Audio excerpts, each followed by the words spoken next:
Wow, this team is just something else, isn't it?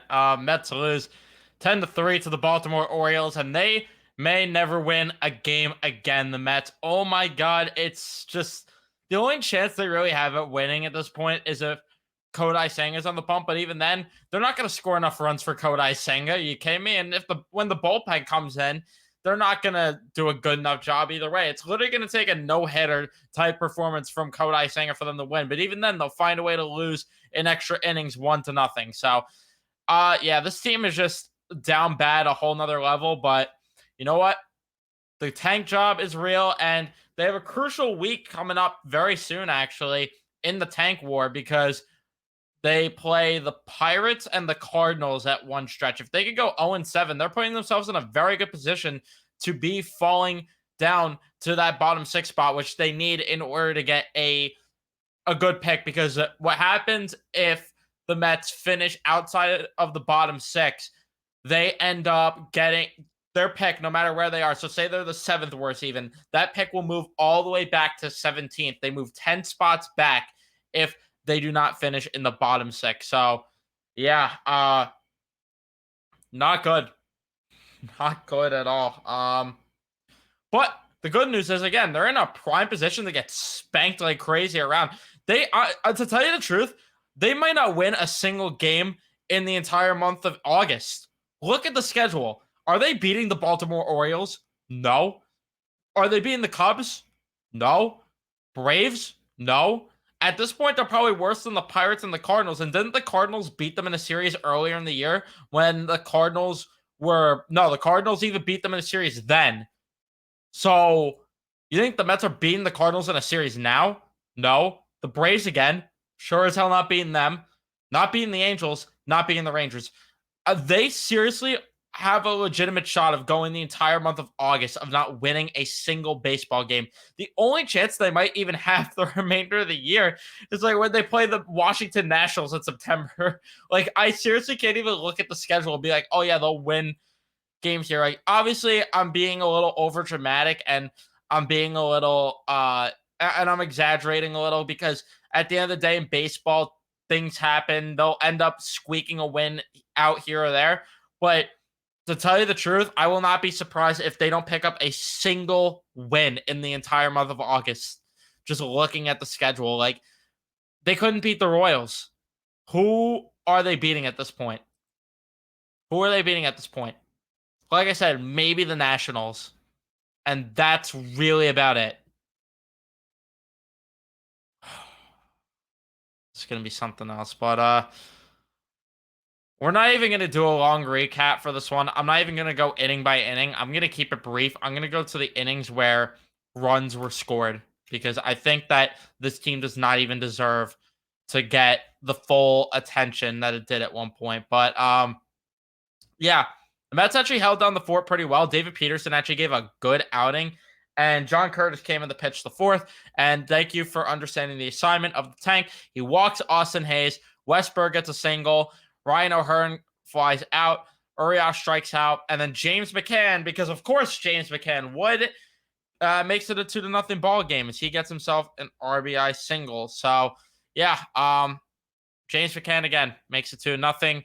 And then there's really not much action until the Mets in the sixth inning actually gave a little bit of hope as Mark Vientos strikes out, but Ortega walks, Nimmo walks, Alvarez walks, the bases are loaded, and Francisco Lindor does some damage again as he ties the ball game up at 2 to make it a 2-2 ball game. So again, Lindor giving some promise, and then Alonso heads into a double play. So yeah, didn't matter. Bottom of the sixth, though, the Mets would lose the lead right away as Hayes strikes out, Westberg walks, and then Ryan O'Hearn gets an RBI single to make it 3-2. Urias would get a single, and then James McCann would get a double to make it a 5-2 game. Reed Garrett comes in. James McCann steals a base, too. Because why not? Because why not at this point? Why not steal a base against your old team that didn't want anything to do with you? That's literally paying you to not play on the team. Why not? McKenna walks. Rutschman hits a sacrifice fly, 6-2. The inning finally ends after all the suffering. Reed Garrett sucks too. It just is what it is. Oh, actually, I forgot to mention that Phil Bickford started that inning Completely forgot to mention that. It's funny that I was like, yeah, maybe he'll have some upside and maybe they'll catch a lightning in a bottle. Yeah, there was no lightning in this bottle. None at all with one Phil Bickford. I do not see any sort of potential at all. Bottom of the seventh, Henderson with a double, Hayes with a single, Westberg with a home run. 9-2 ball game. Cowser walks, Urias single, Trevor Gott's in the pitch at this point. James McCann, have yourself a day. Another RBI, 10-2 ball game. What did he finish today? 3 for 3 with 5 RBIs. Isn't that wonderful that James McCann had a field day? I mean, it was in the cards though, right? It was in the cards. And then in the 8th inning, Vientos gets strikes out. Ortega finally gets a hit. Can you believe it was possible? And then Danny Mendick comes up the pitch hit because Nimmo actually played today. So did Marte. Danny Mendick grounds out, and he cuts the lead down to 10-3 on that ground out. Chris Paul with a huge ground out to cut the lead down to 42. So that's nice. And the reason why that happened is because Ortega was able to advance on a throwing error there, the third. But yeah, not much else happened in this game. Not much else happened. To tell you everything, I mean, Bauman gets the win. Bickford gets the loss. Bauman's 9-0 on the year. My goodness, isn't he coming out of the pen or has he started games? He is in the bullpen and he has 9 wins on the year. That is ridiculous. Anyway, Nimmo comes back to the lineup. He goes 0 for 1 but walks twice. Meh. Alvarez 0 for 3. Scary stuff. He walked, which is good because, again, I want him to be someone that could start being an on-base guy because if he can start getting on base as well, we're looking at a very elite player in Francisco Alvarez because that's really the thing that's holding him back from being an elite player is his on-base being very low. Although his average isn't really where you want it, but again, if he starts getting on base more and starts walking more, that would definitely help out a lot. Lindor goes 2 for 3 with 2 RBIs. Thanks for showing up. Thanks for showing up a little late in the season, buddy. Pete Alonso goes 1 for 4. At least he got a hit, since that's what we give you credit for these days. McNeil and Marte both 0 for 4. Marte in his return to the lineup. I feel bad for the guy, and I hope he's okay, but I really think that the Mets might have to part ways with Marte unless he heats up here towards the end next season because Marte has just he's been brutal to watch. Beatty went 0 for 3. He needs to be sent down. Vientos went 0 for 3 with 3 strikeouts. Gross. Just gross. And I'm not one that likes to jump and call these prospects busts quickly because I think it's absurd and I think it's wrong and stupid that these fans end up giving up on these prospects very early. But I would be lying if I said I wasn't concerned about those two and the way that they've been playing. But again, they're still very young. Beatty's 23. Vientos is also 23. Yeah, both of them are 23. They're still finding their way. We have to remember Alonso didn't come up until he was, 24, 25. McNeil until he was 25, 26. We just have to stay patient. Just have to stay patient. And then Ortega won 1 for 2 with a walk and a strikeout. At least he got a hit. Again, that's what we celebrate these days. The pitching. Awful. Peterson, 3 innings, 3 walks, which is bad, but 1 strikeout, only 1 hit allowed. I guess they're ramping him back up to be a full-time starter since he hasn't started in a while. He gave a solid 3 innings, though. I'm not mad at David Peterson. John Curtis sucked. He does suck. And I don't know why I was even excited for this guy going into the season. I guess because of the fact that I fell for the garbage of, these optional relievers or whatever will be solid. But I also was kind of fooled by his numbers in previous destinations. In Miami, he was solid in 2021. He was solid with Tampa in 2020, though a small sample size. I kind of got fooled by that, but I shouldn't have. Josh Walker actually did good, which is a pleasant surprise. Bickford, 4 runs, 3 hits, 1 walk, and 1 strikeout.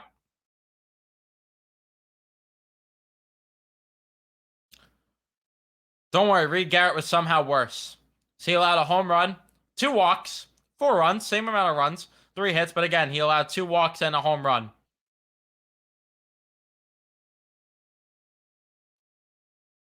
Right. Um, and this team was supposed to crawl into the playoffs, even if they even after trading Robertson, right? Trevor got allowed 2 hits, 2 strikeouts.